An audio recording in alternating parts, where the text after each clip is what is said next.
CBSE का हुआ। CBSE के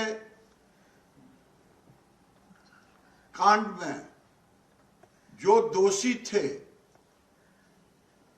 उनको उनके ऊपर कार्रवाई हुआ और कोई दोषी छूट नहीं सकती।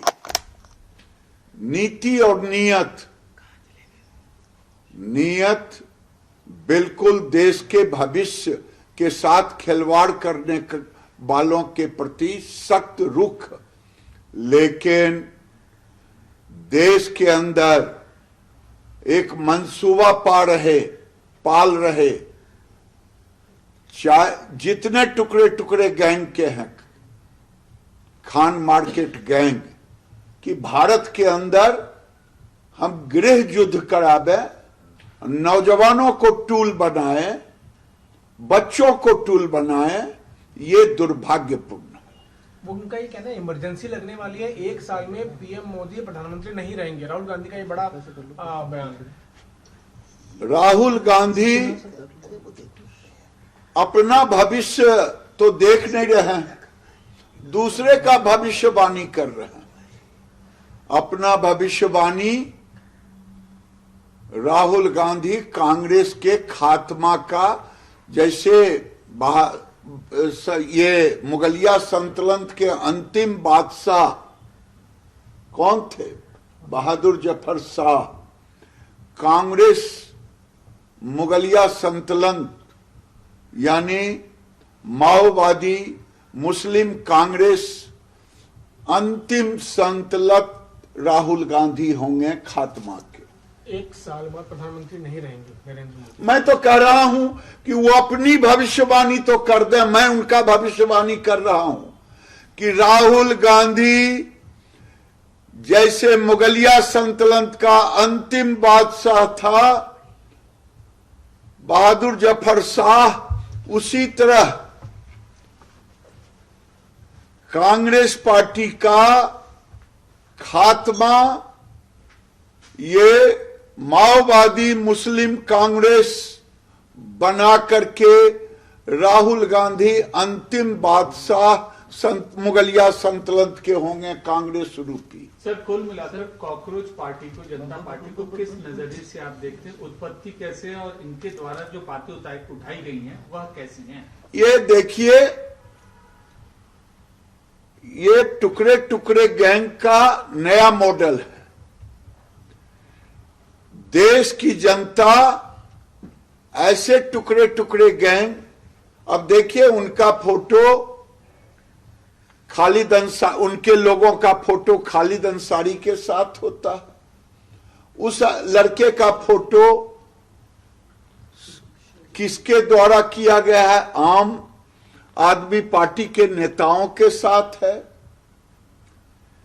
ये बताता है कि जैसे कहानी कहा गया है, शराब पुरानी है बोतल नई है, तो मॉडल टुकड़े टुकड़े गैंग है, केवल उसका नाम बदल दिया गया। सर, ममता बनर्जी टीएमसी की अगर बात करें तो ममता बनर्जी, अभिषेक बनर्जी बिल्कुल एक तरफ हो गए हैं। रिबेलियन बहुत बढ़ गया और वो कहते हैं कि एक डिक्टेटोरियल तरीके से जो टीएमसी चलती थी, उनके एमएलए ही उनके विरोध में आ गए हैं। वो टीएमसी टूटने के कगार पे है। देखिए, वंशवाद जो ममता बनर्जी एक गरीबों की नेता कहने वाली थी, जुझारू थी, 15 वर्ष में अपने सत्ता के शासन में ममता बनर्जी वंशवाद के प्रतीक बन गई। आज अगर उनकी पार्टी टूटी है तो ममता बनर्जी के मोह के कारण टूटी है। और अब टूटी क्या है? खात्मा हो गया। जहां लोगों का विश्वास हट गया, पार्टी के नेताओं का विश्वास हट गया, अब तो ममता बनर्जी कुछ है ही नहीं। एक आखिरी प्रश्न, इकोनॉमिक सुनामी देश में आने वाली है, ये बड़ी बात राहुल गांधी कह रहे हैं। राहुल गांधी लगातार कह रहे हैं इस बात। क्या आपको लग रहा है जिस तरह की स्थिति? देखिए, जब कोविड आया था तो भी राहुल गांधी इसी ढंग से चिल्ला रहे थे। हमारे गांव की कहावत है, कसाई के श्राप ने कभी गाय नहीं मरी है। राहुल गांधी उसी भूमिका में है। ये देश के ऐसे एलओपी हैं, ये मनाते हैं कि देश में इंटरनल लड़ाई हो जाए, ये मनाते हैं कि देश आर्थिक कठिनाइयों में चला जाए, डूब के मर जाना चाहिए ऐसे एलओपी को, जो कोविड के समय ये मना रहे थे। अभी पूरी दुनिया महंगाई की मार झेल रहा, पूरी दुनिया। धन नरेंद्र मोदी जी जो 5% के नीचे दाम बढ़ाया है, और पूरी दुनिया ने 50% से लेके 100% तक दाम बढ़ाया है। लेकिन ये मना रहे हैं राहुल गांधी कि देश में महादेव की दया है, नरेंद्र मोदी एक ऐसे व्यक्तित्व का नाम है, वो एक अवतारित पुरुष है। मैं डंके की चोट पे कहता हूं, वो भारत के विकास के लिए पैदा लिए हैं और भारत को विश्व गुरु नरेंद्र मोदी ही बनाएंगे। सर एक और सवाल।